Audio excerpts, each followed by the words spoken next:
नमस्ते। साप्ताहिक कार्यक्रम तर्क वितर्क में आप सब लोग के शानदार स्वागत करते जा। बस यही उम्मीद है कि आप जहाँ भी होइबा, जैसे भी होइबा, स्वस्थ होइबा, तंदुरुस्त होइबा, हमनी के साथ जुड़ गल होइबा। ये तो हर साप्ताहिक कानून संबंधी प्रोग्राम है और इस प्रोग्राम में कानून के हर एगो विषय के लेके तो हर सामने आइला जा और कोनो भी संशय रही, कोनो भी दुत रही, तब बेशक सकबा हमनी के टेलीफोन करे 402 विथ मिल पर, या सकबा हमनी के लिखे प्रोग्राम के पता है तर्क वितर्क एमबीसी मोका, या ता भाई बहन लोग सकबा दे 0834 दे 0834 पर फ़ोन करे, जहाँ पर ही थोड़ा मुफ्त में एडवाइस मिली कादू में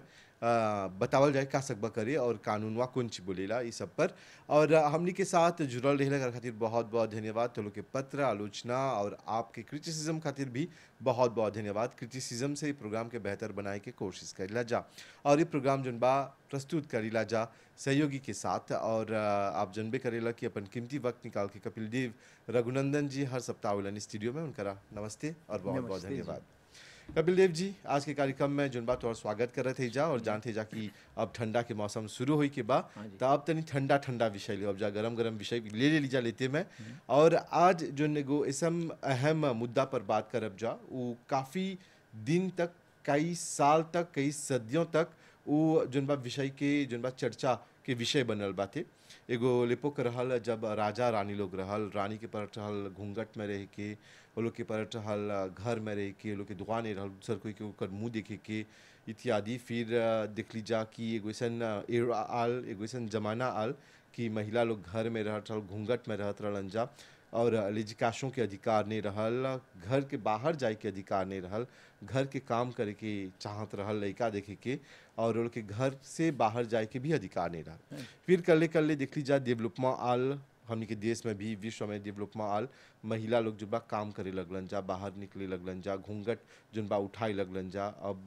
जोन बा वो लोग के अधिकार जोन बा पुरुष के समान होई लगल। एगो जमाना ऐसा रहल कि जब पुरुष काम करके आवे तो महिला लोग के पर लोग के गोड़ धोई के, बोत निकाले के, जूता निकाले के, गोड़ धो के लोग के खाना द, लोग के गोड़ पहुँचे इत्यादि। पर वो जमाना कल्ले कल्ले लुप्त होले गल, हर चीज़ के एगो जमाना रहिला। और जानते जा तब से लेके आज तक कानून आनल गल बा महिला लोग के सुरक्षा खातिर, काहे कि महिला लोग बहुत दुख सहले वन जाली पासे में, अतीत में मार खैले वन जा, हर प्रकार के जोन बात दुर्व्यवसाय ये लोग के साथ करल गल बाते, व्योल, मार पीट, वियोलेंस, इस सब के देखला के बाद हम ये के देश में उदाहरण ले अब जा अभी बहुत जल्द चिल्ड्रंस एक्ट और महिला लोग पर कानून पारित करल गल बा। त आज बात करब जा droit des femmes पर, महिला लोग के अधिकार पर। तो चला शुरुआत कर जा तोहर से। हाँ जी, जैसे है शुरुआत में बोला है दुआ देला फम, और हम बड़ी खुशी हुई कि एगो कहानी राकोंते करलक कैसे मादाम के दुआ एवोल्यूए होल। बस कि पहले तो हम बड़ी एगो चीज़ अप्रिशिएट कर ली तौर से कि पहले हमने के नारी तो खाली साड़ी पहने, साड़ी अब तो देख झिन उन डालत हो सन, एगो नया चीज़, नया मॉडल, वो लोग के दुआ है, वो लोग के हक है। तो हमने ई आज देखब सा जब से l'indépendance शुरू होल, देखते हैं सा l'indépendance के बाद बहुत सा कानून पास होल, ला लॉ पास होल, जोन अनलग बहुत सा दुआ फम मोरिशियन के नारी के एक बार दुआ अनलन सन। यही दुआ पहले l'indépendance के आगे नहीं रहल, मतलब कि इन एग्जिस्टेंट रहल, नहीं है रहल ऐसा ऐसा कानून जो अभी रखते के लिए नटशेल में जैसे बोल रहा कि कैसे एवोल्यू होल उ लोग के द्वारा। बहुत सा गवर्नमेंट जब से आलबा l'indépendance से हर गवर्नमेंट जोन आलबा ला लॉ अनले बा जोन बा कुमाजे फार्म के द्वारा उ लोग के लिबर्टी को जस्टिस सब अनले बा, कानून अनले बा कुमाजे मादाम के दुआ खातिर। मिसलमा एगो चीज शुरुआत में मालग्रे होतना हर गवर्नमेंट अनले बा एगो कानून अनले बा कुमाजे मादाम के दुआ रिस्पेक्टे करे के, यत हमने जैसे बोली ला सा और बहुत सा चीज रगल बा। तारे देखब तो हमने के कुमाजे दिन दिन एक दिन में तो नहीं फिनी होई जी बेशक है, एगो सीरीज प्रोग्राम रही एपिसोड पर एपिसोड। तो शुरुआत करब जा सबसे पहले महिला लोग के अधिकार के जोन बा शुरुआत l'indépendance के बाद कैसे होला। हाँ, तो देखते हैं सा l'indépendance के हई बात देखते हैं सा कि कुमाजे अभी मादाम तो देखबो कि एगो एवोल्यूशन हो गल बा ओकर दुआ में, बहुत सा दुआ ओके मिलेला। कभी तो हिमशे लोग बोले नहीं इ तो देश से या चलेला इतना जो है, अब मादाम के कुमा जो दुआ बहुत बा। हमनी देखिला सब पहला कब l'indépendance कुमा जो है के बाद देखिला सब बहुत सा जोन है नारी रहल उ लोग काम में शुरू कर ले रहन सन लाबुगे नियर लाबुगे में जैसे कान में है काम हाँ काहे करत कि हमनी के देश जोन बा एगो कृषि प्रधान देश रहल और हैजा पर चाय के रोपाई गन्ना के रोपाई पर ज्यादा बल जैसे कि हमनी के इकोनॉमिक के जोन बा हमनी के सोसाइटी के सुटेनिया करे खातिर एग्रीकल्चरल कंट्री रही जा हाँ जी त और देख हाँ जैसे बोल रहा एग्रीकल्चरल रही सर बस देखबा उ लोग काम करे सेवंट नियर और क्विजिनियर नियर भाई पकाऊ के रखे बूढ़ा काम में से आई तो ओकर देखभाल करे जैसे शुरुआत में बोल तो ई देखत है सर पहला शुरू हो लाबुए से शुरू होल सन कान में जाके फजीर के 4 बजे से 3 बजे फजीर से उठ के जाके कान में हुआ कान दिपाया करिन सन या काटरियन सन या कुमज निमक छिटियन सन हाँ तो ई देखबा होल तब बिस्मा में काम करत रहलन जा और ऊ बखल लापिल पर जात रहलन जा और लापिल पर जाए खातिर परसल 3 बजे फजर के उठ जाए उठे के के तब महिला जैसे ढेर गीत बा जैसे कि हाँ खापो खिएवे बा हाँ मामा उठेला कैसे काम करेला पति के उठावेला ता है सब जोन गीत बा हमनी के संस्कृति परंपरा के साथ जुड़ल बा हमनी के अतीत के साथ जुड़ल हाँ बा जी और जब लापेल पर जाता तब पत्नी के परसल ओकर से पहले उठे के हाँ तो अब देखा अब का होल वही एग्रीकल्चर से हमने एगो देश हो गई सब कर सांझ में मैडम के द्वारा इंडस्ट्रियल में कुमाजे हो गई टेक्सटाइल हमने के अब सब क्वालिटी के बा मैडम काम करता लिजिन में मैडम काम करता है कि कुमाजे है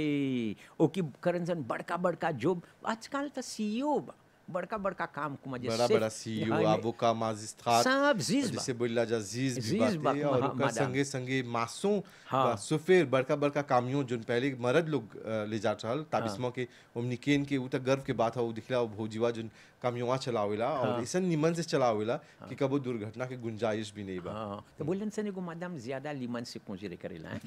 हाँ ये कहावत है मिसल में सच है कब हाँ स्टैटिस्टिक देखब कितना वुमेन ड्राइवर नहीं इन्वॉल्व हुए है लाखों से तो देखब वो स्टैटिस्टिक बोला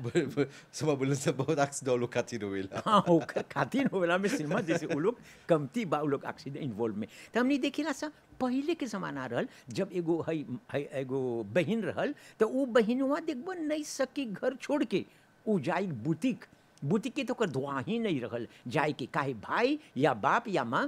मना करे बोले नहीं एगो तू के निकले ही के नहीं चाहेला तो के उस सीमा में नहीं जाएला या बुटीक में मैं उही मैडम जोन या मामजिल रहल जोन घर में से निकले के दो के धुआं नहीं रहल आज देखो काम सुपरमार्केट चल करता जाता थे नहीं काम करता दिन या रात न रात पहले तो माँ बोले नहीं रात के जेबे काम करे नहीं नहीं नहीं अभी फैक्ट्री हो शिफ्ट हुआ हो या l'hôpital होई l'hôpital हो la police हो या कोनो सेक्टर में सिक्योरिटी में तो देखबा महिला लोग काम महिला करत लोग थे काम करत हवन सर ई एगो रेवोल्यूशन अनले बा हमनी के कानून l'indépendance के बा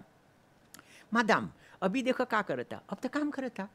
बड़का बड़का पैसा मिलता फिनेंशियरमें में वो लोग इंडिपेंडेंट बा पति से भीख मांगे के नहीं चाहला पहले तो जाना था कभी को पति से तो तो हल्दी पौधा रहे के चाहे मुझ होए के हाँ बस का कर दिलन सन क पैसा मांगे तो देखबा पति घूम के पाछे बगल से मुसवार में से खोल के ओकर पैसा देवे पत्नी जैसे के देखी नहीं कितना बा देखी हाँ जब नहीं देखी कितना कर ले वो तू नहीं हमने भी वो लजुआ में नहीं हमने के बाप के लिए पूरे बताई हाँ मैं कब रे देख पासी बात ढेर अनुभव बा हाँ हाँ बस कब देखबा ऊ ले पोकुआ में इससे काम करे अभी तक मादाम फिनेंसिया ओकरे ते बड़का बड़का कोंत बा कोंत आ नहीं चाहेला पति के दुआ या परमिशन मांगे के एगो कोंत खोले के ला बैंक में बस उ लोग के विधवा बा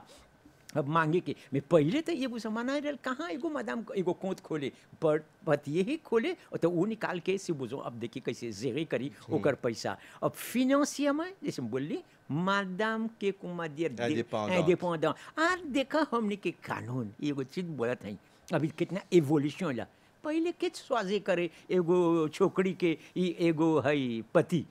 माँ बाप स्वाजे अभी कहाँ पत्नी अपने खोजता ओ पति वो स्वाजे करी वो छोकरी एगो छोकरा खोजेला हाँ बस पति पत्नी ने होलो हाँ, नहीं नहीं बोली के एगो पति यानी कि एगो बूढ़ा खोजेला हाँ एगो बूढ़ा खोजी हाँ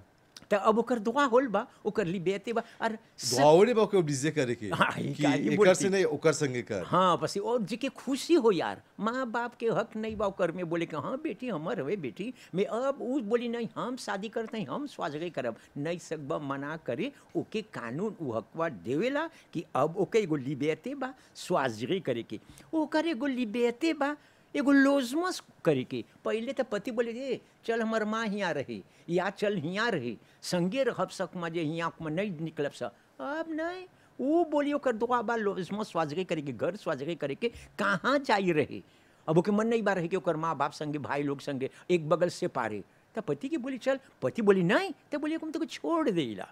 बस ये ओकर दुआ है, नहीं चाहला के कुमा जे हई में मैं ओकर दुआ है ओकर घर एगो लोजमा खोजे के कहाँ सकी। पत्नी मैडम जैसे हमने बस अब का बोले बात कोई पोने हो गल बाबा। पहले तो काम करे जैसे बोली सा ला कुजिन में है या एगो सेवंत नियर में या कान में काम। अब तो को अपने ही एगो बिजनेस बा ओकर, अपने बिजनेस में क्रिए कर ले बा, अपने गोहई कुमा जे जिरे करता एडमिनिस्ट्रे करता बिना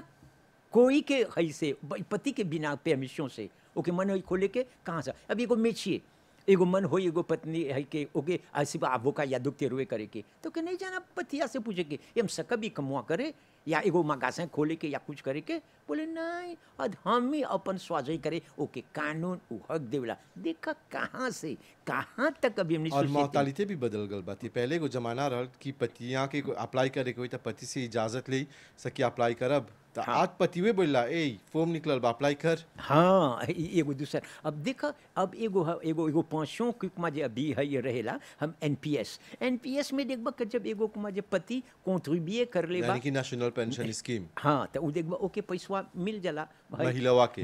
के। और एक बारे में तोहर से पूछे के रही हाँ, जैसे एनपीएस हम यो चुकाइला जा हमर से संगतिया को नीन के पूछत रहल बोले एनपीएस ला नुनु गए धवा तुसे कनु गए थे। हाँ हाँ कहूँ कि फैमिली प्रोटेक्शन मुका स्कीम नहीं तो ओके मिली ना कुमा जे का भाई फैमिली प्रोटेक्शन स्कीम जन के नाम पर कटाला के नहीं मिलेला मुका परिवार के मिलेला। हाँ, नहीं मर जाला गुजर है का जे गुजर जाला तो देखबा ओकर पैसा पत्नी के मिलेला पत्निया के और पत्नियां गुजर जाता। अब हाँ, ई बुतवा हम नहीं जाने अच्छा, खोज कार्य करेंगे। हाँ हाँ हाँ बस ये हमेशा देखा ही पत्नियां के मिले ला हाँ, नहीं, और जो वो पत्नी- पोंछो दे वेव भी बा कब जी। उ कॉन्ट्रीब्यूट कर ले हो ओकर बूढ़ा 60 क्या गाड़ी और शादियां नहीं मजे शादी फिन से नहीं कर ले बा मैडम वो एगो पोंछो दे वेव के मिलेला। ये भी हमने आप से धीरे धीरे बस हमने देखब स कैसे मैडम है जोन कुमा जे एगो है रिट्रे सीनियर सिटीजन ओकर ओकर दुआ कौन कौन गवर्नमेंट सोशल सिक्योरिटी कौन कौन चीज देवेला ओकर सब कुमा जे है पैसा जोन आजकल तो जाने ओकर बिजे सोशल सिक्योरिटी के कितना है। इनोम। हाँ तो उ सब काहे में कि एगो पॉपुलेशन vieillissement में जाते जा जहाँ हाँ। पर ही सबसे ज्यादा लोग वृद्ध बा। हाँ। लड़का लोग कमती जन्म लेवत आते और नौजवान लोग भी कमती बाते। हाँ तो उस देखब से ओकर मजा ओकर डिपेंस आप कैसे ओकर दुआ कौन सी है दुआ में देखब से। अभी देख एगो जमाना रहल हम ही तो जानी हमर चाची चाचा लोग गई जहाँ हम रही अरे 15 गो लड़का 13 गो लड़का ओके आरूहो के 20 गो नहीं बोलत हुआ। नहीं 20 गो नहीं हम जितना जानी ला 15 गो के जानी ला बा एग्जिस्टे वनसन। अरे तो 15 गो लड़का मैं तब तक मैडम नहीं सके कुछ बोले। हाँ जी पुपेट नियर जैते जाता लड़का बढ़ते जाता तो ई में कुछ नहीं रहा नारी के नहीं सक बोले बोली जाने ले हम नहीं अभी देख कॉन्ट्रासेप्शन बा जैसे कॉन्ट्रासेप्टिव बोली ला सबने एगो माध्यमों के मन बा कुमा एगो फैमिली प्लानिंग करे के जैसे बोल 2 गो लड़का 3 गो लड़का था मैक्सिमम 3 गो लड़का अभी तो हूँ आजकल के तो नहीं एगो, तो हुई बता हूँ एगो, नहीं खाली एगो। एगो तो ये देखला अब ओकर दुआ हो गल बोले इतना नहीं। एक बार आदमी बोले एगो कहावत है बोले हमको उतना लड़का नहीं जी का सोचे हुए हम का हई पुपेट हई हम मासिन हई कि उतना हमारे लड़का अब मैडम ओकर बोते देखता ओकर मानियर देखता ओके नहीं चाहता कि कुमा जी माफ करिए बोलन सना जी जिफो में हो गल बा हाँ, ना ओकर मेंटेनेंस करेला। ओकर मेंटेनेंस करेला तो ई देखला एगो का एगो मुआये अभी एगो मैडम दूध डिसीडे करेला एगो प्लानिंग फैमिली के बोलेला एगो या दूगो के बस बा मैं पहले कहाँ एगो मैडम सकत मजे ई सब आई बोले ओकर अधिकार ही नहीं ओकर रहल। अधिकारवे नहीं रहल उ और स्वाजी शायद उतना लेजिकाशो नहीं रहल। हाँ उ स्वाजरे करी कितना लड़का ओके हुई और बूढ़ो के कुमा जे नहीं सकी बात बोले। अब हमने के देखा कितना रिवोल्यूशन लग ई मैडम के दुआ हमने के कानून पहले एगो आदमी शादी करे रिलीजन कहाँ सुनबक मजा हम हमारा सिविल नहीं करे। हाँ ही बताइए रिलीजन हाँ, शादी करे हाँ। नहीं कुछ नहीं शादी करे सिविल में बस कि 3 कार तो सोचत नहीं रही तो शादी के लिए बा एगो हमार ले धन पर बैठ जाए। हाँ नहीं यार एगो लेपोक रहल हाँ 1980 से अगाड़ी सब शादी जोन हुए तो रिलीजन वे हुए Religion। मैं का करलन सन हाथ 1980 के कमनी के लिए लालवा मांदे होल। आमदे होल त करलन सन जोन हमारा मार सिविल नहीं करबा तो दुकानी बजा के बैठ के सिंदूर पहनाई है का ई अब हाँ से- पंडित भी बन हो जाला। अरे को पंडित भी बन हो जाला ई खूब बोला अब सिख में जे बस शादी रिलीजन अब l'effet civil होल le 1er janvier 1980 से। अब जैसे बोल रहा है सिविल शादी करला रिलीजन नहीं करला, एगो आदमी जाके हुआ बोल देलक बैठ के सिपा पंडित करलक या फोटो तो निकाल देलन फोटो सब। निकाल देलक प्रेम फिनी एगो केस जाके कुमा जे हई जाके एगो पेनाल कुमा जे हई कुमा जे पेनाल्टी, हाँ, पेनाल्टी हो गल। offense। अब वही सदिया देखा मादाम लोग हैं जे शादी कर ले सन रिलीजन, अब उसकी enregistré करी उस सदिया जोन ओके एगो हई करी ले कुमार एफे सिविल दे के पहले की शादी जैसे हमनी के माँ बाप लोग रहन सन तो शादी कर ले रहन सन कुछ लोग तो religion- शिवाला में जाके शादी कर ले हुए, हाँ। भगवान के सामने 10 जना के सामने। हाँ हाँ, अभी हम शादी करती तो इसने करती एगो हार डाल देती भगवान के आगे शादी हाँ, भी नहीं। अभी अभी सीरियल में लौके रहने जाके हाँ, शिवाला क्या? में शादी तो- कर ले हुए सर। हाँ। पर अभी तक शायद वो हौजा पर एग्जिस्टे हुई, लेकिन हौजा पर ही धुआ नहीं है हाँ। जब तक मैं सिविल नहीं करबा। हाँ जी सबसे सस्ता शादी रहल। हाँ तो यही बोलते हैं तो दूगो एगो हार डाल देला पति हाँ। पत्नी में आके घरे खूब लीमन खिचड़ी बनाओ के खा लेला तब ई तो एकर शादी तो हो गल। शादी हो गल, पैसा नहीं वाले कौन से करेंगे। तो अभी देखो मादाम कितना ओकर दुआ एवोल्यू कितना ओकर दुआ मिलल जहाँ उ सकी अब शादी करे सिविल मैरिज। पहले तो बोले पतिया के बोली ना बोले का एक दिन तोर से शादी करे बैसने कब मर जेबी तो हमके का कुछ नहीं मिली कौन को लपाई में बैठब। लपाई में बैठब बोले नहीं तोर सपार में आके अब बैठब चाहेला तो शादी करे के हमर से सिविल में। और पति सुनेला ओकर दुआ देखला ओकर कैसे दुआवा एवोल्यूशन होइला अरे वो देखा एगो हई पत्नी के या मजे 1991 से देखबा मोइसिया जोन शादी कर ले बा सिविल उस सकी डिक्लारे करे ओकर लड़का के आके ओब्लिगातो है। अब एगो जे शादी कर ले सन पति पत्नी अब मजे शादी कर ले सन सिविल उ लड़का के डिक्लारे करे की प्लिटार देखब सब एगो मोइसिया जोन मजे शादी नहीं कर ले बा नेचुरल बा तो या पत्नियां या पतिया जाके डिक्लारे करे उ और लड़का कबो के। कबो ऐसी लड़का जब जन्म नहीं लेवे तक मयुए पर नाम पर डाल दिया रहल सब। 3 कार बा इसने जहाँ नेचुरल में तो एगो प्रॉब्लम बा सिल्मा एगो दूसरा हमने के ADN के कब एगो तेसुल पैटर्निटी बोले खोजत हैं कब आल हमने के ई कानून हमने के कुछ सिविल में देखब सब बहुत सा नारी के कैसे दुआ समझल बा एगो को नारी कबो के देखा ताकि ई ओकर बूढ़ा तो बुढ़िया बोले नहीं तू नहीं मैं मतलब मिशेवा बोला था बोले नहीं ये तोर लड़का नहीं है वो बोला था मदमा बोली नहीं हम तो यह तोरे लड़का है तो बोली कर एगो चीज करब एगो पैटर्निटी टेस्ट करब देखब जे होई त मिशेवा के ओब्लिगातो है डिक्लारे डिक्लारे करे एगो तीसरा ADN नहीं जरूरी है। हई का तो देखला ई एगो मानिए एगो एवोल्यूशन होल कानून में मादाम लोग अनलग कि जहाँ ओब्लिगातो एगो टेस्ट कराई एगो मांग करी लाकू के कि ओके बुगवा के एगो ADN करे के जे कॉन्फियर में होई कि एकरे लइका उ लइकवा के ओके डिक्लारे करे के जहाँ पहले नहीं सर हाँ। अले लड़का देखा के ओकर पार धन सब मिल जाए तब। हम अभी अभी मोगिसिया लोग के हई देखा जोन मादाम शादी कर ले बा सिबोजो एगो मोगिसिया से ए उ दूसर देश से है दूसर देश से बोझो एगो अंग्रेज आल ही एगो मोरिशियस से शादी करलक ओकर एगो दुआ बा मडमुआ के हियाँ रहे के ई देशवा में रह के ओकर पति से संगे रह के एगो नेशनलिटी मिली मडमुआ के एगो मोगिसिया के और एगो पेमी दे रेजिडेंस। ई अभी तक फिनी नहीं होल बा। अभी हम नहीं देखत हैं सर जितना कन्वेंशन बा जितना ट्रीटी रखल जोन पासे होल बा सब जोन हई आगे रहल लालवा क्षमा तो जानना था ट्रीटीवा कौन सी है? ट्रीटी के मजे दुगो हई के मजे बोले नहीं जना एगो agreement between two state Two parties. Two state Two दुगो states, देश दुगो देश के बीच। दुगो देश के बीच में एगो ट्रीटी के मजे हई कर ले होवन कि जोन जोन हुआ के कानून पासे होल बा यही देशों में आके रिकॉग्निट हुई जैसे हमारे एगो ट्रीटी नियर देखा का कर ले बा कितना ट्रीटी कितना कन्वेंशन आके इंटेग्रे कर ले बा द हमने के मॉरिशन के सोसाइटी में जहाँ मादाम के दुआ होल बा खाली हमने के यूनाइटेड नेशन के कौन कन्वेंशन में देखा ट्रीटी कितना पास होल बा जोन हौ दूसर देश में हुआ था आके हमने इम्प्लीमेंट करत हैं ऐसा ऐसा हर हमने के सोसाइटी जाके कुमा जे देवता ई मादाम के हई बड़का बड़का सोच हमने के कानून में कुछ सिविल एगो रेवोल्यूशन ले बा हमने देखब से जैसे बोल एक एगो कौन कौन चीज ई कुछ सिविलवान ले बा कैसे बदल दिले बा कैसे धोआ दिले बा कितना मन में आल बा हमने के कुछ सिविल में हई के मादाम के धोआ में हमने के कॉन्स्टिट्यूशन सबसे बड़ा कानून जो एग्जिस्ट है कोनो कानून पासे होई कोनो लालवा मतलब पासे होई contre कॉन्स्टिट्यूशन होई उ मजा कानूनवा इनवैलिड है ओकर वाले ही नहीं बा और पॉलमा कब मजा पासे करेला एगो कानून देखेला सिपा कॉन्स्टिट्यूशन के कोंत बा या मजा बा तब जे होई कोंत तो उ कानून नल एंड वॉइड नहीं है पास हुई देखा का करलक हमनी के कॉन्स्टिट्यूशन एक बान droit अनलक मादाम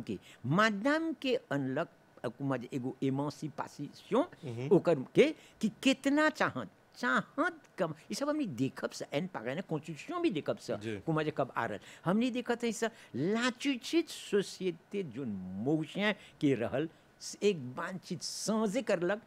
मादाम के दुआ अनलक आज तक देखब जहाँ नारी आल बा मैं जैसे हम बोली तरलो ना एक मजा आली कॉन्स्टिट्यूशन में एक छुअट है सब पितार आप सब बुत ओकर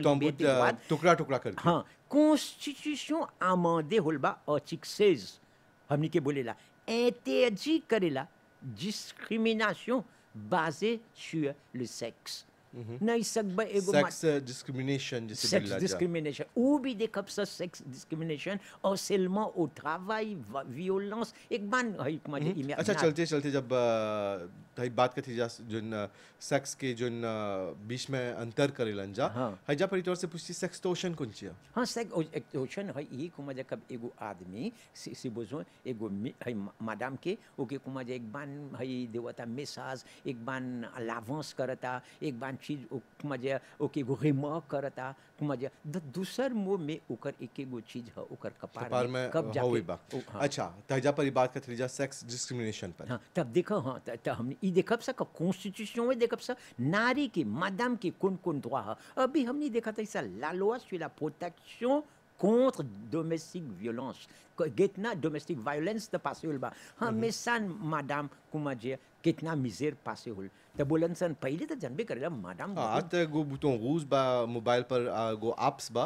दबाइबा त हौजा पर तुछित ला पुलिस चलावेला यानी कि जहां पर मार खाता दुख सहता महिला यानी कि हैजा तक जुनबा बहुत कार्य करल गल और अभी हाल में जैसे सरकार जुनबा बहुत अच्छा कार्य करे बा महिला लोग की सुरक्षा खातिर काहे कि हमनी के जोन देश के